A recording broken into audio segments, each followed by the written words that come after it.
As the Bible describes it to you, you start to notice something a little Lovecraftian. Obviously, the biggest difference between the two is that Lovecraft imagined then you might have bad luck. Christianity, on the other hand, says that the cosmos is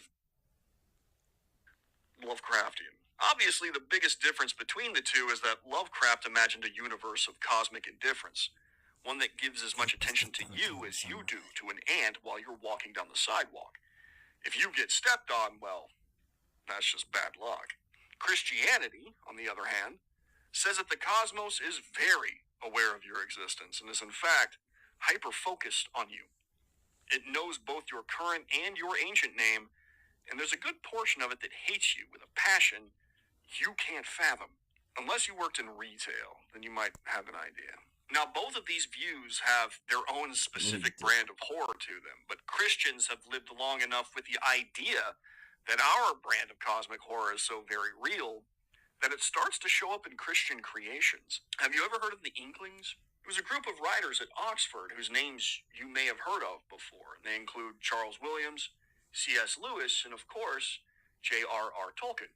Now, all of you know their works. Tolkien wrote The Lord of the Rings, Lewis wrote The Chronicles of Narnia, and Williams is the least known of the three, but he's probably the most unhinged with A Descent into Hell.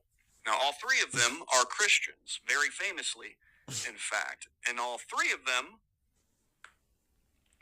have flirted with elements of cosmic horror.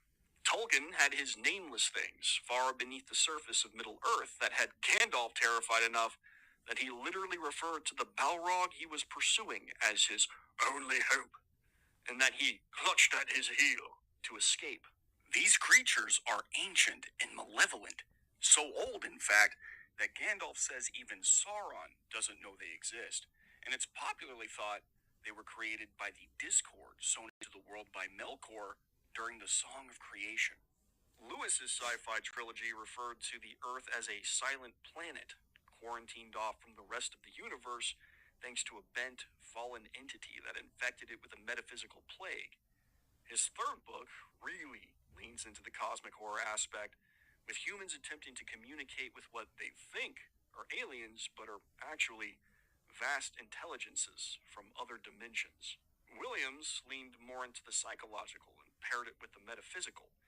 His story describes a play being put on in a town that brushes against the veil of a different reality that folds space and time, where you may run into a doppelganger of yourself as you slowly slip into madness. A lot of what the Inklings wrote was, of course, fantasy, but it was inspired by things that they, as Christians, considered to be very real.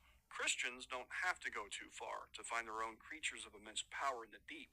During his conversation with Job, God describes an indestructible serpent-like creature of immense power that lurks in the deepest depths of the ocean called the Leviathan. He talks about a creature so massive that when it moves, it generates so much heat that the water begins to boil.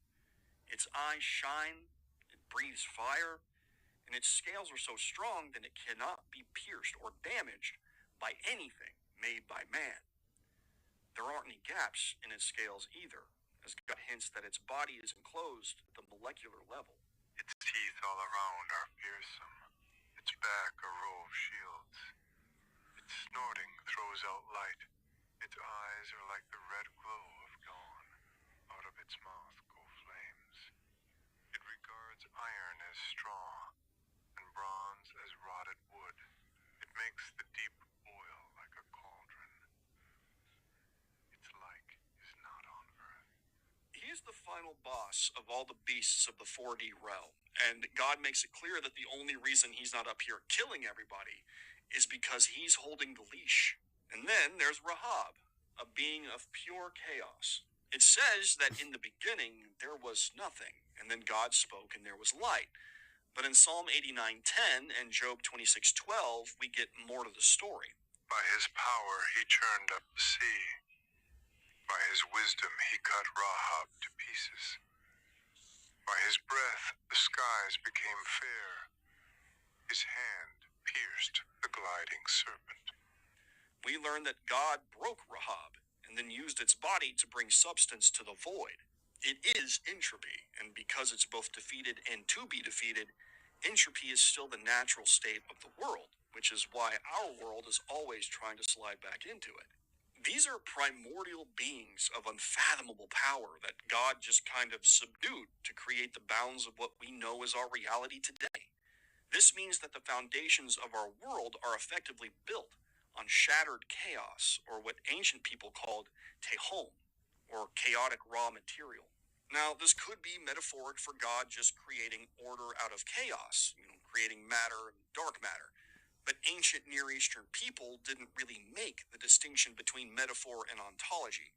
Rahab was a conscious entity that is dead, but whose essence is still very much alive. Now, to be clear, I'm not saying that the world is built on monster meat like a Babylonian myth. That's not what the Bible is saying at all. But the Bible does treat these entities like they are ontological realities that are both defeated and to be defeated. And if that confuses you, then welcome to the space-time debate that Christians are having endlessly. But this is classic cosmic horror soil. Rahab and Azathoth, for instance, share a lot of similarities, but while Azathoth is subdued with drums and flutes, Rahab is, and will be, broken by God. Speaking of which, Azathoth is popularly thought to have created our reality through a dream he's having, and that none of this is actually real. Funny enough, many Christians don't think that our reality is entirely real either. What we perceive as our reality is actually a reflection of something that is a lot more substantial and definitive. In fact, C.S. Lewis called our reality a shadowland. He touched on this in the Narnia series and The Last Battle, the final book in the series when the world of Narnia faced its own apocalypse. We live in the Shadowlands. The sun is always shining